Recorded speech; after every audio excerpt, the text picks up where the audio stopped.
Hello বন্ধুরা, তো প্রতিদিনের মতো আজকেও আমি চলে এসেছি আমার লাঞ্চ থালি নিয়ে।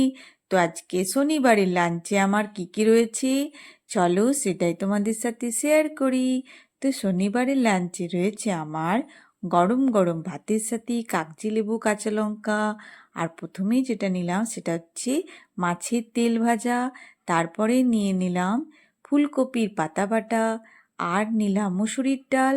তো আজকে মুসুরির ডালটা আমি পেঁয়াজ ভাজা, জিরে ফোড়ন আর শুকনো লঙ্কা দিয়ে চুকেছি। তার সাথে রয়েছে আলু পোস্ত, আর করেছি মাছের টক। আর আলু পোস্তর সাথে মাছের টক খেতে আমার কিন্তু খুবই ভালো লাগে। তো তোমাদের কাদের কাদের ভালো লাগে পোস্তর সাথে টক খেতে? আর তার সাথে এক গ্লাস জল তো আছেই। তো কেমন লাগলো আমার শনিবারের লাঞ্চ থালি? শুভ দুপুর বন্ধুরা, সবাই ভালো থেকো, সবারই দিন খুব ভালোভাবে কাটুক। কাল আবার দেখা হবে অন্য একটা লাঞ্চের থালির সাথে।